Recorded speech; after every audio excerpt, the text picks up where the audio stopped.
ऐसा ही एक केस किया जिसमें हम थोड़े इमोशनल भी हो गए। बड़ा इमोशनल सा केस था। एक क्लाइंट हमारे पास आया, वो ये कहता है, नमन सर, मेरा ना अपनी वाइफ का डिस्प्यूट चल रहा है। गलती सारी मेरी थी, हम लोग आपस में फाइट्स बहुत करते थे और हमारी इतनी फाइट्स बढ़ गई थी कि मुझे ऐसा लगा कि भाई मैं अपनी वाइफ को बोल देता हूँ कि चल हम दोनों सेपरेट रह लेते हैं। और वो इमीडिएटली मान भी गई, चली भी गई separate. And but I had a small daughter, ठीक है। सो मैं उससे बहुत ज्यादा प्यार करता था, ठीक है। मुझे नहीं पता था कि जब ये अकेले जाएगी तो मुझे उससे कभी मिलने ही नहीं देगी, ठीक है। उसने जब वो अकेले गई, उसने मुझे ना उसके बाद से उसको देखने भी नहीं दिया, मिलने भी नहीं दिया। और मुझे हो गया कैंसर और मैं हूँ लास्ट स्टेज पे। डॉक्टर्स ने बोल दिया मेरी जिंदगी 1 साल से ऊपर की नहीं है, मैक्सिमम 1 साल है। एंड मुझे ना बस आप एक काम कर दो, मेरी बेटी की ना फोटोग्राफ्स मुझे ला के दे दो, लाइव वीडियोस। मैं उनको तकिए के नीचे रखना चाहता हूँ और उसके साथ मरना चाहता हूँ। This is what is demand was.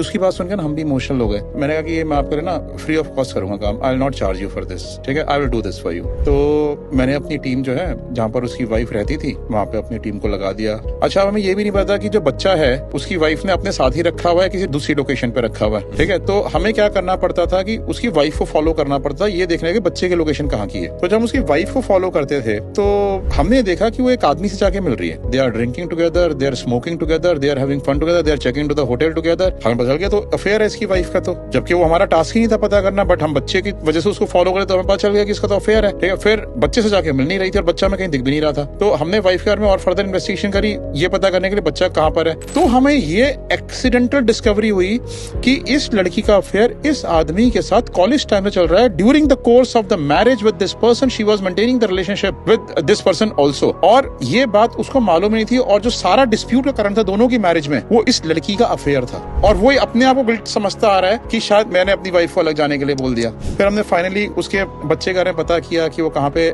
बेचारी वो बच्ची है, उसने अलग जगह पे उसको रख रखा था। टाइम उसका बिल्कुल स्पेंड नहीं करती, अपने हर टाइम अपने बॉयफ्रेंड के साथ रहती थी। ना तो उसको मदर का प्यार मिल रहा है, ना उसको फादर का प्यार मिल रहा है। हमने उस बच्चे की वीडियोस उसको लाके दी, फोटोग्राफ्स लाके दी। वो इतना प्रोफ्यूजली वो रोया और उसको बताया। वो एक केस ऐसा भी, इसमें रिग्रेट भी बहुत होता है। काश ऐसा होता कि मैं इसको रिवील ही ना करता ये बात। पता है क्या हुआ कि जब बच्चे को तो हमने फोटोग्राफ दे दी, बहुत रोया, लेकिन हमने ना उसको ये भी बता दिया कि your wife was always having an affair with this person during the course of marriage also and prior to the your marriage also, और यही आपके डिस्प्यूट का कारण था। ये चीज जो थी ना, ये मेरे से गलती हो गई। वो पर्सन जस्ट एक्सपायर्ड इन 1 वीक।